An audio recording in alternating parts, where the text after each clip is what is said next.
Have you ever wondered why it's so hard to stay disciplined, even when you know exactly what needs to be done? It's not because you're lazy, it's because you're at war with your own mind, not the part that dreams, the part that resists, the voice that says just 5 more minutes, the impulse that scrolls instead of builds, the hesitation that kills momentum before it even starts. Your mind, left unchecked, will sabotage you quietly. It doesn't care about your future, it cares about comfort. And if you don't take control of it, it will own you. That's the first law. Act without needing to feel ready. Power doesn't wait for motivation, it executes. The strongest don't move when it feels right. They move because they've made a decision. Discipline isn't a mood, it's a muscle. And right now, you're either strengthening it or surrendering to weakness. If you let emotion decide your actions, you've already lost. But if you build a mind that obeys strategy over impulse, you become untouchable. Comment below. I silence the noise. I sharpen the will. This isn't about self-help. This is self-command. From now on, you don't wait. You don't flinch. You don't ask for permission. Your mind will not master you. You will train it like a weapon, one command at a time. Number 1. The cost of comfort is your crown. Have you ever wondered how comfort destroys kings and crowns beggars? Comfort is the most seductive form of self-destruction because it feels good while it kills you. It doesn't show up as pain, it shows up as ease, indulgence, and delayed urgency. But every time you bow to it, you lose a part of yourself. You dull the blade, you soften the will. That's the second law. Seek discomfort deliberately. Make pressure your home. The mind adapts to whatever you train it in.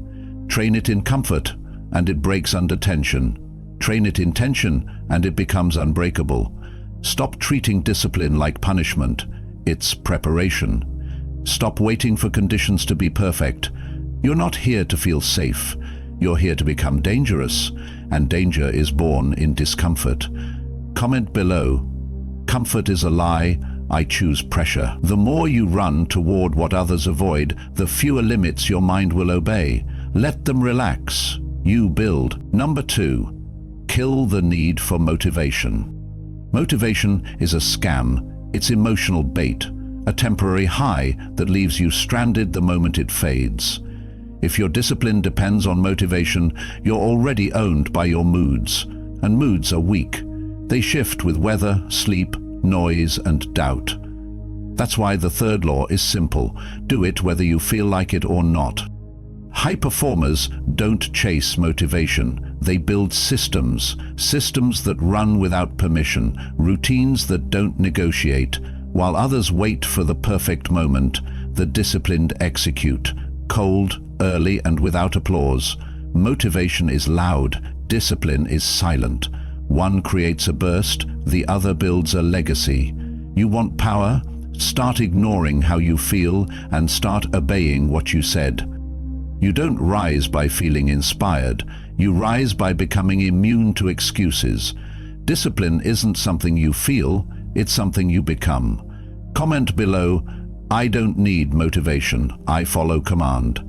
Because every time you act without feeling ready, you rewrite your identity, and eventually you become someone who doesn't flinch. Number 3, build a code and follow it like a machine.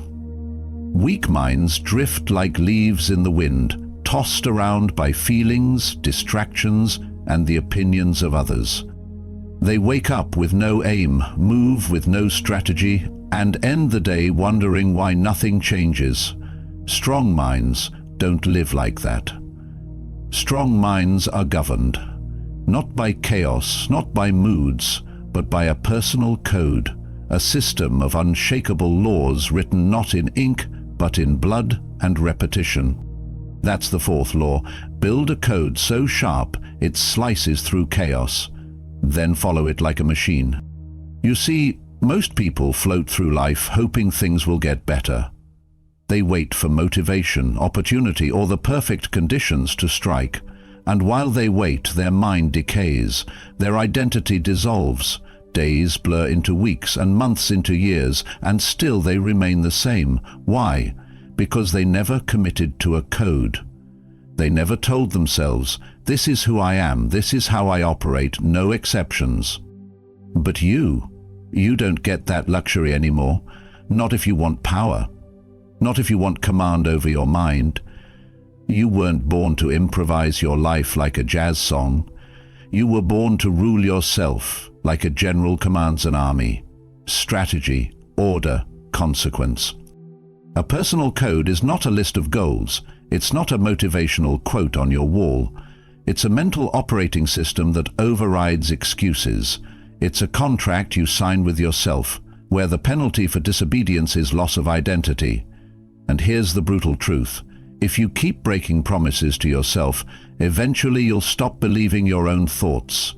Your mind will treat your words like noise. And once that happens, you're done. Because you've become the liar that lives inside your own head. So write your code. Write it like a soldier preparing for battle. Write it with the intention that once it's set, it's law. Wake-up time, daily rituals, inputs, outputs, distractions banned, things tolerated, 0. Every line should feel like a commandment, carved into stone. No emotion, no exception, no, I'll just skip it this once. Your code is your backbone. Without it, you're spineless. What goes in your code? That depends on the kind of weapon you want your mind to become. If you want clarity, you include silence. If you want discipline, you include discomfort.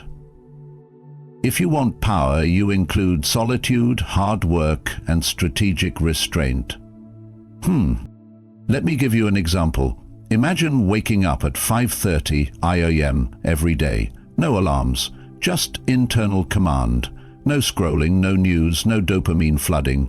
The first 60 minutes are cold, deliberate. You meditate, you train, you plan. The rest of the world is still asleep, but you're already winning. Why? Because your code is already executing while others are still negotiating with their feelings. Another rule, no phone in bed. Why? Because you don't feed the monkey mind before sleep. You command your final hour of the day like a closing ceremony. Review, reflect, shut down. These aren't just habits. These are the lines of code that reprogram your identity.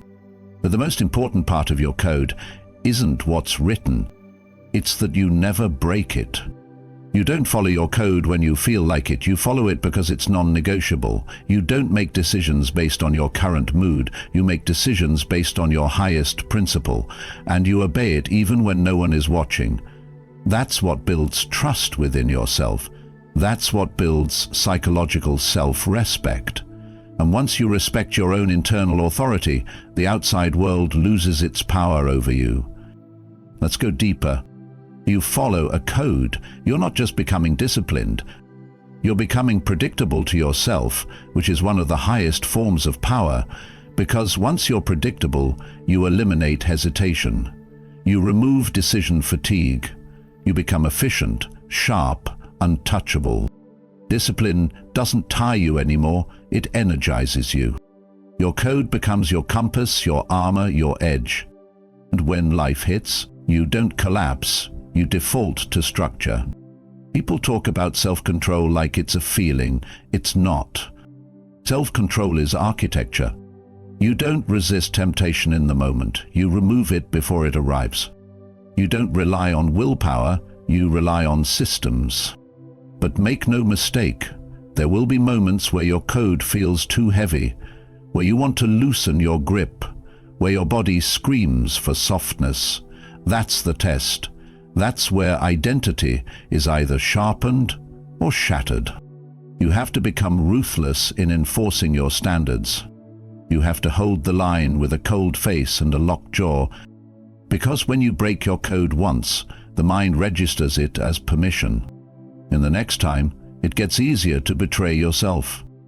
Don't give your mind that opening. Not even once. Comment below, "My code is law. I follow without emotion." Let the world run on how they feel, you run on what you decided. Let them delay, you execute.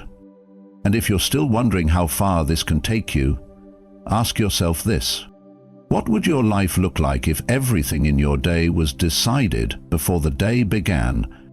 What if every action was already written into your identity?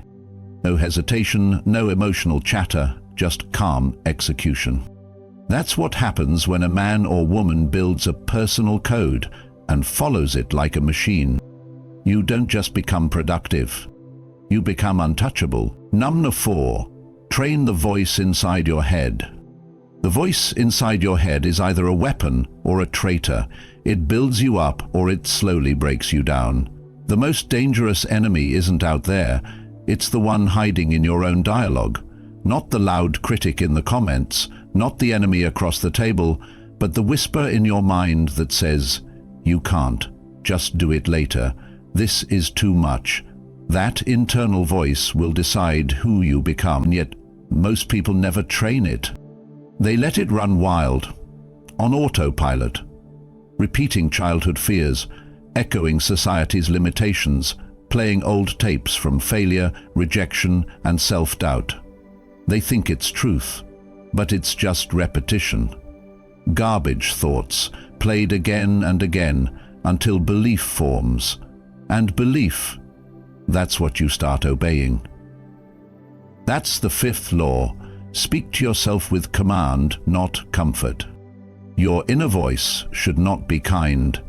It should be clear, sharp, and surgical, not emotional, not sympathetic, direct, cold, strategic.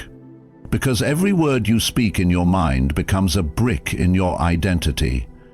Every phrase you whisper to yourself builds your frame or fractures it. If you constantly say, "I'm tired, I'm not good at this, I'll try," you are programming softness. But when you train your voice to say, "Get up, we do what we said we'd do, I don't miss," you are programming dominance.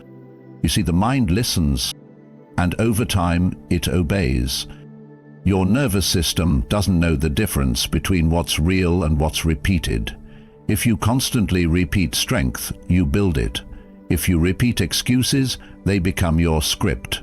Your voice becomes the code your body follows, and when that voice is weak, the whole system collapses under pressure. Let's get brutal for a moment. Look at your current habits. Look at your current outcomes. Reflection of how you talk to yourself when no one's listening. That moment you hit snooze, that was your inner voice saying, "We don't need to do this." Is that moment you skipped your workout? It's okay. Rest is important too. That moment you broke your diet, you've been good all week, you deserve it. And that's the problem. Too many people are negotiating with the weak part of themselves and losing. You don't need a gentle voice in your head. You need a general. A calm, commanding presence that doesn't flinch, doesn't explain, and doesn't repeat weakness. You don't need maybe later. You need get it done, no matter what. Want to build that voice? Then you start small, but consistently.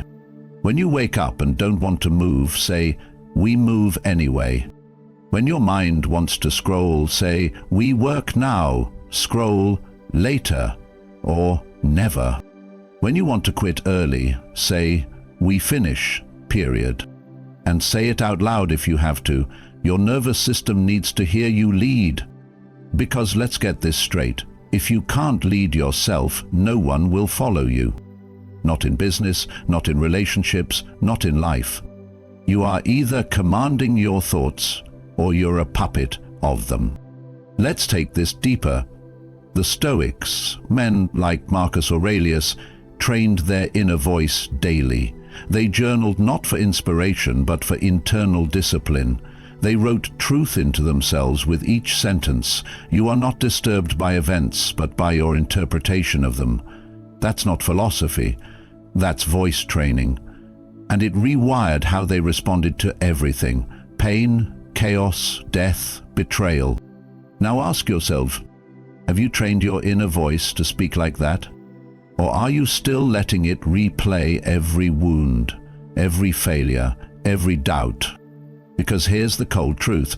If you don't rewrite your voice, the world will do it for you. Through ads, through criticism, through weakness disguised as compassion.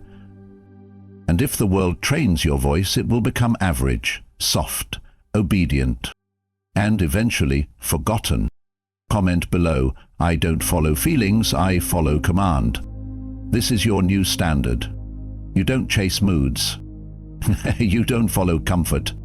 You follow the voice you've chosen to build. Let's go tactical. Every time you hear a weak thought, challenge it immediately. Not later, not after you've entertained it. Immediately. Thought, I don't feel like it today. Response, that's irrelevant, we execute anyway. Thought, but what if I fail? Response, we don't fear failure, we fear staying the same.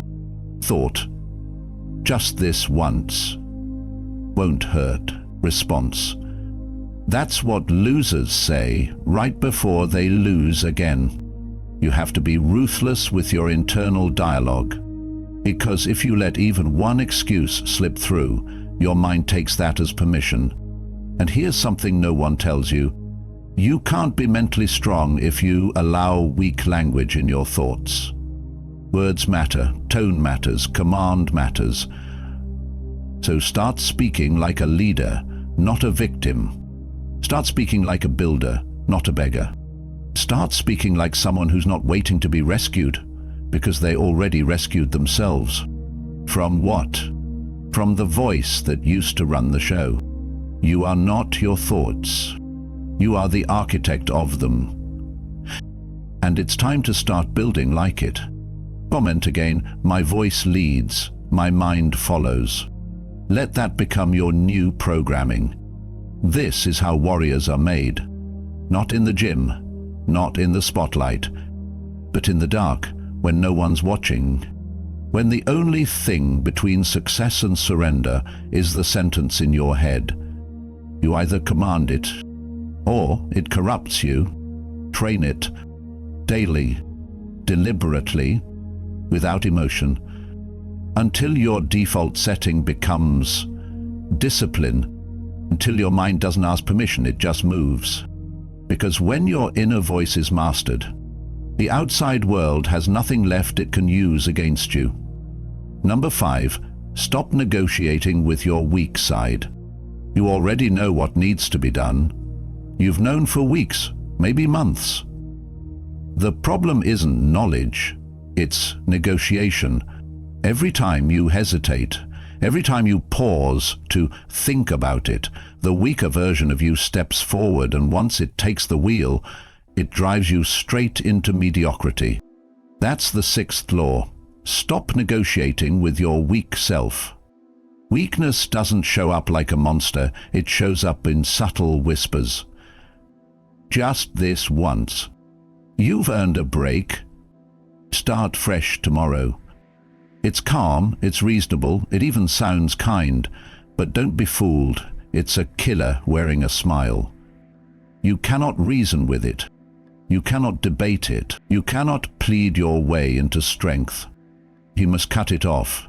Cold, silent, ruthless. The moment weakness speaks, your job is not to listen. Your job is to act before the conversation even begins. Because here's the truth. The second you start talking to your weak side, you've already lost. Every should I, every what if, every maybe later. These are doorways, and weakness only needs a crack to get in. Your weak side doesn't need to win every battle, it just needs to slow you down. Delay is its favorite tactic, because if it can't stop you, it will soften you. If it can't kill the action, it will dilute the intensity. And that's enough to keep you average. So what's the answer? Silence. You don't negotiate with the enemy, you starve it. You don't argue with distraction, you eliminate it. You don't explain yourself to laziness, you override it. This is a war of execution. You either do what you said you'd do, or you betray your own identity. And don't be fooled. Every small betrayal adds up. You say you'll wake up at 5 a.m., you wake up at 6. You say you'll train hard, you go light. You say no junk food, then just one bite. It seems harmless. It's not. You're training your nervous system to tolerate disobedience. And the more you tolerate it, the more your identity fractures. Eventually, you stop believing your own words. You become the person who talks big and acts small. And once that gap grows wide enough, your confidence dies. But when you stop negotiating, everything changes. You move without delay. You finish what you start. You don't debate pressure, you embrace it. You don't listen to your tired voice, you crush it with command. This is what the Stoics understood. You can't control the world, but you can control whether you obey your higher self or your lower one. You can choose which voice wins. Not once, not sometimes, but every single moment. So stop waiting for the weak side to disappear. It won't. And it's part of you. Well, you don't have to feed it, you don't have to give it the mic. It's like an addict inside your mind. The more you listen, the more power it gains. The more you starve it, the quieter it gets. Comment below, I don't negotiate, I move. Let that become your new response to resistance. Not discussion, not reflection, just motion. Action is the antidote to weakness. Cold, emotionless action. The kind that doesn't need hype, doesn't need applause, doesn't need company. You train alone. You suffer in silence. You build in isolation. And when that voice returns, because it always does, you respond with the one thing it can't handle: consistency. Do it tired. Do it uninspired. Do it with no praise. Do it especially when you want to stop. Because every time you do, you teach your mind that you are the authority. Let's go deeper. This voice, this weak self, is not evil. It's just primitive. It's built to keep you safe, not sharp. It wants comfort, not challenge. It wants you warm, fed, entertained, not forged. And that's why you must treat it like a background process, always running, but never listened to. It's static, noise, and your job is to rise above it, like a commander ignoring the cries of the undisciplined. The world is full of people who negotiated their way into mediocrity. They almost built that business. They almost changed their body. They almost mastered their habits. But they kept talking to their weak side, and eventually that voice won. Let that not be you. Comment again, I silence weakness, I obey discipline. Because you don't need another plan. You don't need another tip. You need brutal self-obedience. And it begins by cutting the internal conversations in half. The more you act without thinking, the more dangerous you become. You stop doubting. You stop delaying. You stop needing a reason. You just do what needs to be done every time. No matter what you feel, no matter who's watching, no matter how loud the weak voice gets. Because once you strip that voice of energy, once you learn to move before it speaks, you become something the world isn't ready for. A person who no longer negotiates with themselves. Number 6, guard your focus like your life depends on it. Focus isn't just a skill anymore, it's survival. In today's world, attention is the rarest and most exploited currency, and every second something is trying to steal yours. Apps, ads, pings, people, updates, algorithms, all designed to fracture your mind. One distraction at a time. That's the 7th law. Guard your focus like your life depends on it. Because in many ways it does. People think distraction is harmless. It's not. Distraction is lethal. It bleeds your power in silence. It delays your evolution. It keeps you busy, reactive, and comfortable while making sure you never go deep enough to master anything. And here's the brutal truth most won't admit. You don't lack time. You lack protection. You don't need more hours in the day. You need fewer mental leaks. Imagine your mind as a fortress. Now imagine you've left every gate wide open, every wall with cracks, and every guard asleep. That's how most people live. Their mental gates shattered by Instagram scrolls, dopamine hits, and digital noise. They wonder why they feel so drained. It's because they're leaking power all day long. Focus is your energy in concentrated form, and the world wants to dilute it. If they can scatter your attention, they can control your direction. Because a distracted man is easy to manipulate. He reacts, he consumes, he forgets who he is. But a focused man, he's dangerous, he sees through noise, he moves with intention. He doesn't chase everything, he selects, executes, and eliminates the rest. This isn't about productivity, this is about sovereignty. You're either commanding your focus, or someone else's. You're either building your empire, or fueling someone else's with your attention. So, how do you protect it? Audit everything. Start with your environment. If your room, desk, or workspace is a mess, your mind will mirror it. Clutter breeds scattered thoughts. Cleanliness breeds clarity. Then audit your digital world. Notifications off, home screen empty. Tabs closed. Remove every digital doorway that leads to distraction. You don't scroll unless it's planned. You don't check messages unless it's scheduled. And you never start your day by consuming noise. The first 60 minutes of your day decide the next 16 hours. Guard them like sacred time. No phone, no input, just silence, structure, and strategic movement. Because here's the trap. Most people wake up and immediately hand their focus away. They let the world decide their direction. They check headlines, feed drama, and just like that, their sovereignty is gone before breakfast. Not you.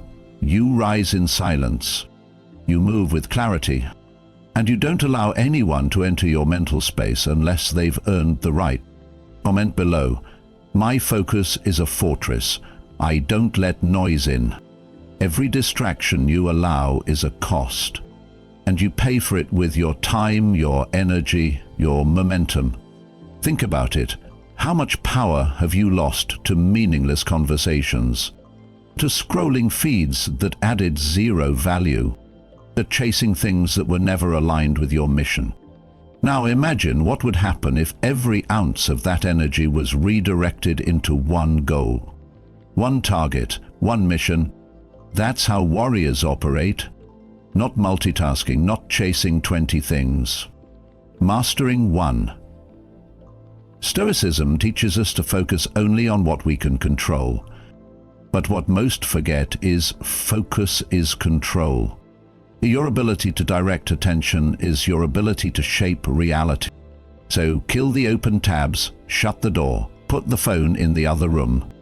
Get boring if you must, because what feels boring in the moment becomes unstoppable over time. What feels repetitive becomes legendary when done with discipline. The mind adapts to whatever you train it in. Train it in fragments, and it will crumble under pressure. Train it in sustained focus, and it will become a laser, capable of piercing through chaos. Let's go tactical. Block time like a general. Set 90-minute work blocks. No input, no messages, no talking. Take a cold break. Reset, repeat. Keep a notepad nearby. Every time a random idea pops up, write it. Don't chase it. You're in command now. Build rituals. A candle lit at 6 a.m. A cold glass of water on your desk. Lo-fi music in the background. Whatever cues your brain to say, now we work. No mercy, no noise. Because rituals beat randomness. And patterns beat moods. You're not trying to feel inspired, you're engineering a state of unstoppable momentum. And when your focus is pure, you stop doubting. You stop consuming, you start producing. The world becomes quiet, not because it got quieter, but because you stopped listening to the noise. Comment again. Noise weakens, focus builds. Remember this, your focus determines what you see. What you see determines what you chase. And what you chase becomes your life. Guard it, sharpen it, reclaim it. You are not scattered, you are not distracted. That was the old version, the version that got hijacked by noise. From this point forward, you build a mind that holds the line. No leaks, no loops. Just clarity, structure, and execution. Because a man who guards his focus guards his future. Number 7, practice silent domination. Power that announces itself is rarely real. The strongest don't speak loudly. They move quietly, precisely, without begging for attention. Because real power doesn't chase recognition. It lets the results do the talking. That's the 8th law. Practice silent domination. The moment you feel the urge to explain your plans, pause. That's the ego talking. The insecure part of your mind trying to feel seen before it has earned the right. You don't need to tell the world what you're about to do. You don't need to explain why you're changing, why you're vanishing, why you're focused. You need to disappear into the discipline and emerge as the result. Silence is power. Why?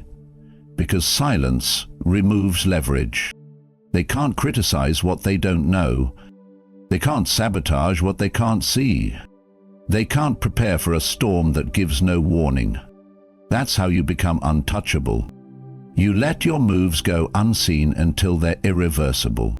Think of the most dangerous predators in nature. They don't roar before they strike. They stalk. They study. They conserve energy. And when they attack, there's no warning, just impact. That's what silent domination looks like.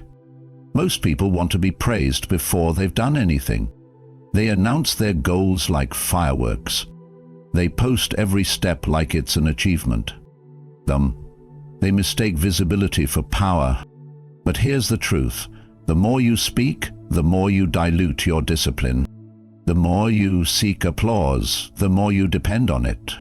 And dependency kills power. You're not here to be clapped for. You are here to conquer quietly. Comment below, no noise, just execution. Let that become your standard. Let's break this down even further. Every time you share your plans prematurely, you're feeding the wrong part of your identity. You're giving away the dopamine of completion before you've earned it. And your mind, tricked into thinking it's already won, relaxes. That's why so many people start strong and finish nothing. They talked too much. They felt rewarded before the real work began. Discipline isn't loud, focus isn't loud, transformation isn't loud. The gym sessions, the 4 a.m. alarms, the journaling, the rejection, the failure, the rebuilding, it all happens in silence, behind closed doors, away from eyes and opinions. That's where real change is forged. And by the time they notice, it's too late. They think silence means you've disappeared. But you haven't disappeared. Of you being becoming. And when you finally emerge, they won't understand how. Because they were watching noise while you were building pressure. You don't owe them an explanation. You don't owe them visibility. You owe yourself the win. And sometimes that means vanishing into process, into structure, into an identity that doesn't need proof, because it creates it. Let's go tactical. Stop posting every routine. Stop updating people on your vision. Stop telling them what's coming. Build it. Finish it.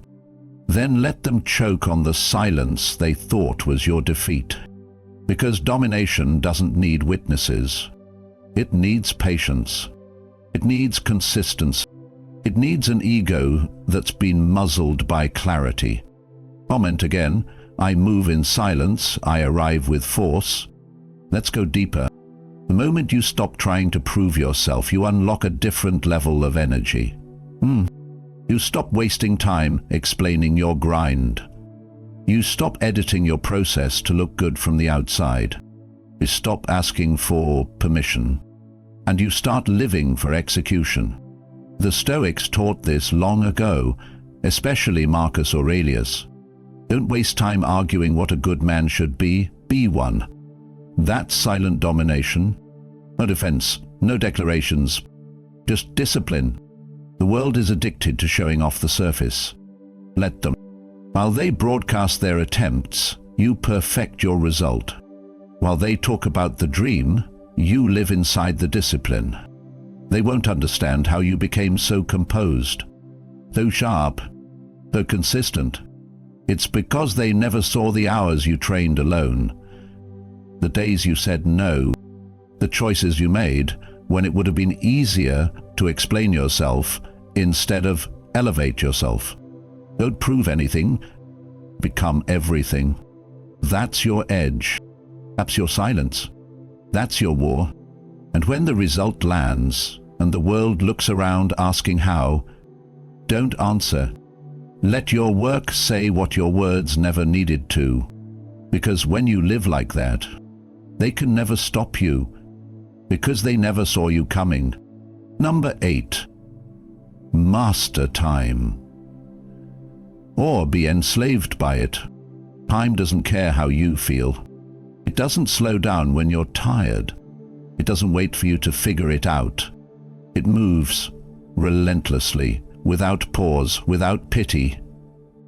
And the ones who fail to master it? They don't just lose hours, they lose potential, they lose their future. That's the 9th law.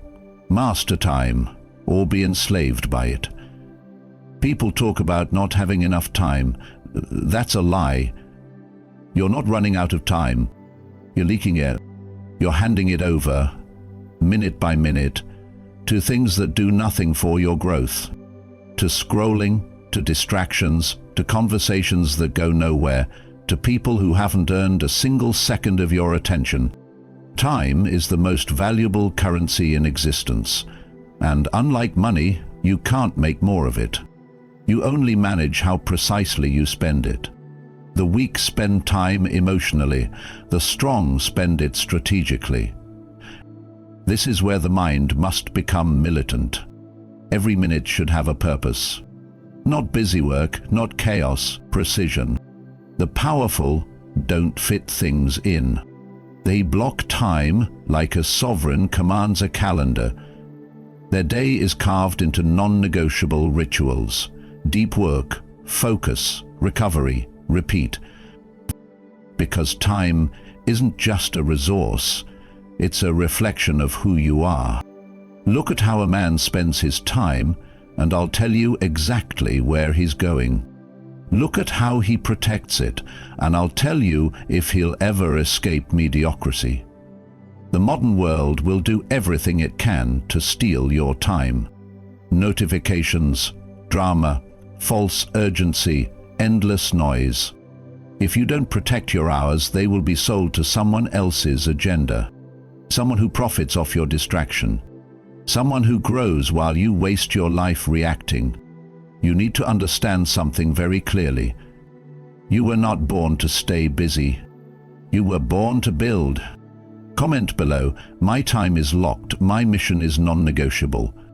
Let's break this down tactically. Start with the morning. Your morning is not for catching up. It's not for easing in. It's for conquering. Your first 2 hours should be yours. No messages, no social, no consumption. Just output. Command, cold execution. Wake.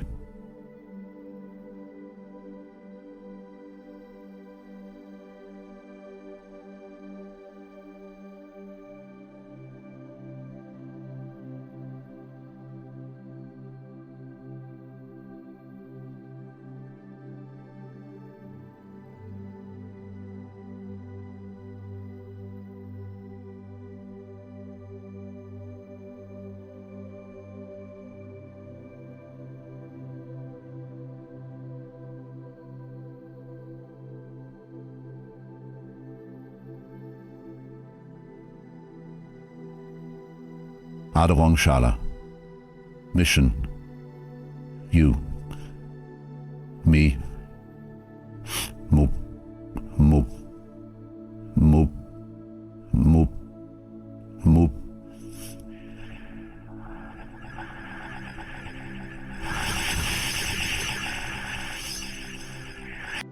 That's the ritual of the sovereign mind.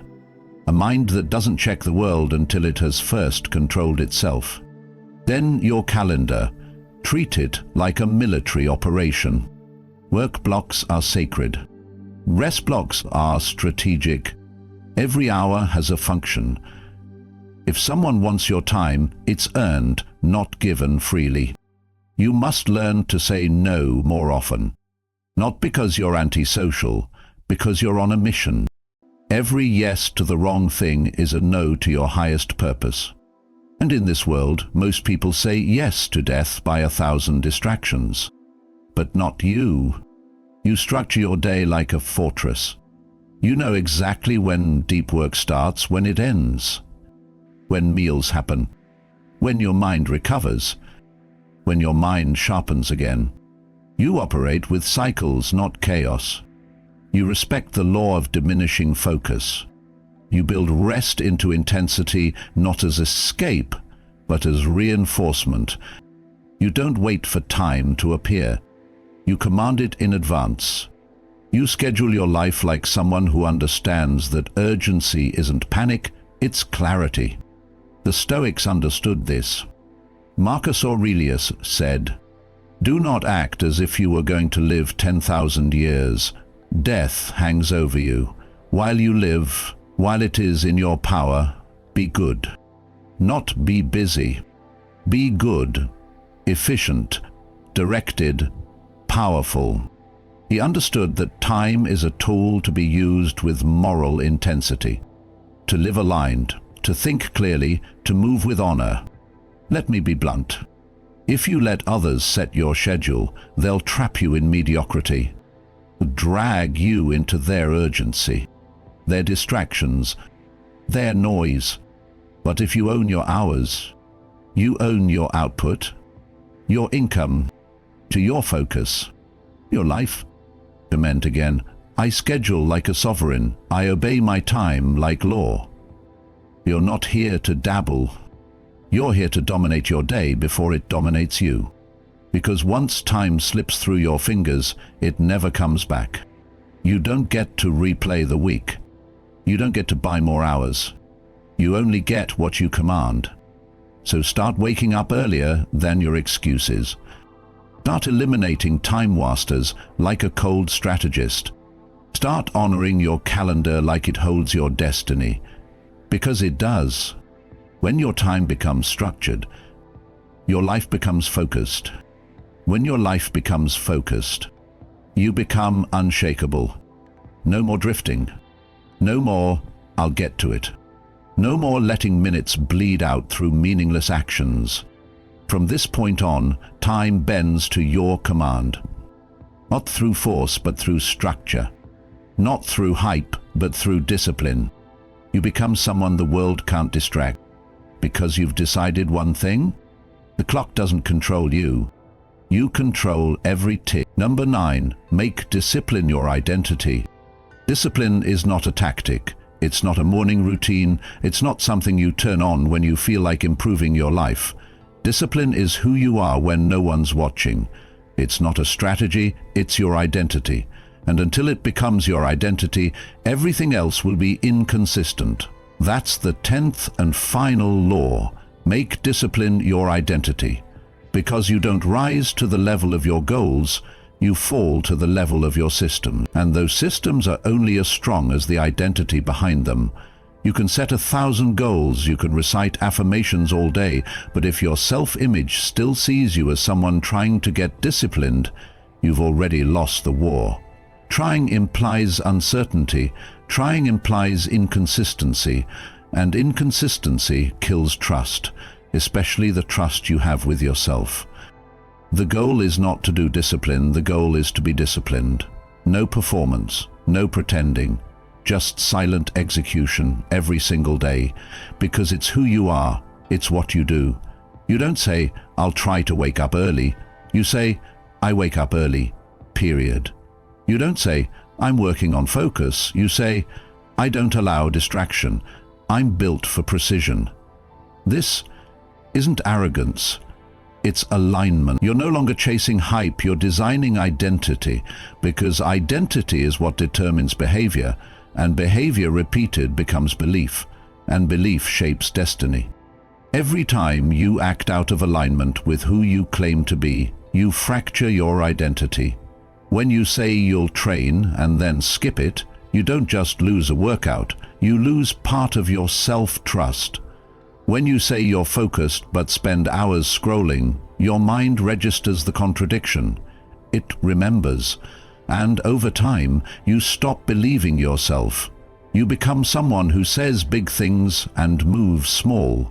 And that gap between your words and your actions becomes your prison. But when you align the two, when your discipline and your identity match, something shifts. You stop negotiating, you stop flinching, you stop justifying weakness, because your behavior now flows from who you are, not what you're trying to do. This transformation isn't instant. It's built brick by brick, choice by choice. You vote for who you are with every small decision. When you wake up at the time you said you would, even if you're tired, that's a vote. When you train without compromise, even if no one sees it, that's a vote. When you turn off the noise, lock into your mission, and move with calm intensity, that's a vote. Repeated enough times, your nervous system begins to adapt. Your brain says, "This is just what we do now."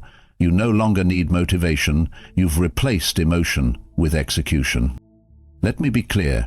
You do not feel your way into discipline. You act your way into identity. You don't wait to believe you're disciplined. You start behaving like someone who is. You get up like a disciplined person. You move like one. You structure your time like one. You speak like one. And eventually the mind obeys. That is how you overwrite the old version of yourself. Not by thinking differently, by moving differently, repeatedly, until a new self-appeal hardens. Discipline is more than showing up to work or hitting the gym. It's the way you walk, the way you organize your space, the way you protect your time, the way you say no to people who don't match your standard, the way you stop explaining your boundaries and start enforcing them. Because when discipline becomes identity, everything you do begins to reflect that inner command. You don't tolerate mess in your environment because your mind is struck. You don't chase toxic people because your time is protected. You don't explain your silence because your results speak louder than your words ever could. You're not here to play by the rules of the emotional world. You're here to rule yourself. And ruling yourself means acting with such consistency that your mind no longer even debates the hard decisions. The hard thing becomes the default. The boring thing becomes the weapon. The uncomfortable thing becomes the standard. And the beauty of that? Once discipline becomes your identity, your flaw becomes someone else's ceiling. Your ordinary day becomes a masterclass in control. This shift isn't glamorous. It's not loud, it's not exciting, but it's real, it's powerful, and it's permanent. Because it no longer depends on motivation or emotion or recognition. It runs on internal code. You no longer break the routine because you're tired. You execute anyway. You don't adjust your standards for others. You maintain your frame, no matter who's watching. You no longer speak about your plans because you've become the proof. Let the world chase hacks. Let them decorate their lives with half-finished efforts and broken promises. You're done with that. From now on, your life is built on structure, on sharp systems, on a mind that moves without needing praise. You don't care who claps. You don't care who doubts. You don't care who watches, because your discipline doesn't need approval. It only needs reinforcement, quietly, daily, relentlessly. You've walked through the 10 laws. You've learned to silence weakness, to cut negotiation, to move without needing to explain, to protect your time, your focus, your mind. Now we arrive at the final threshold, transformation. From the person who used to hope to the one who now commands. From the one who needed discipline to the one who is discipline. This is the point of no return. You no longer think of discipline as something you try to build. It's no longer a tool in your kit, it is your core. You are now the one who moves with silent certainty, who shows up whether it's convenient or not, who builds regardless of attention, who sharpens himself when no one is watching, and who understands the world bends to those who don't flinch. Comment below, discipline is not a habit, it's who I am. Say it, write it, live it. Because identity doesn't ask for permission, it sets the tone for everything else. And if that identity is unshakable, there is nothing they can use against you. Remember this, power is never given, it's built. In the dark, in silence, in hours no one else will see. And those who master their mind through discipline become immune to the chaos around them. Their calm becomes louder than others' noise. Their silence becomes their sharpest weapon. Their order becomes their liberation. Now the choice is yours. Go back to chasing motivation like the masses, or let this become your final transformation. From today forward, you move like a person who already is what they once wished to be. No more trying, no more hoping, no more talking, just action, just structure, just pure, dangerous discipline. And if you've made it this far, you're not like the others. You don't just consume, you command. You're the kind of person who doesn't just chase knowledge, you execute it. You use it to sharpen, to discipline, to separate. This wasn't just a video, it was a blueprint, and if it hits something inside you, don't let that awareness fade into inaction. Comment one final time, I was built for command, not comfort. Let it mark the beginning of the version of you that no longer needs reminders, only orders, only structure, only movement. If you're ready to keep turning silence into strength, control into identity, and thought into dominance, then you already know what to do. I like the video. Subscribe to Stoic Spark. Turn on notifications. This is your space now, not for noise, not for hype, but for sharpening the most powerful weapon you'll ever own, your mind. Stay cold, stay sharp, and let the world feel the pressure of your discipline without ever hearing your footsteps.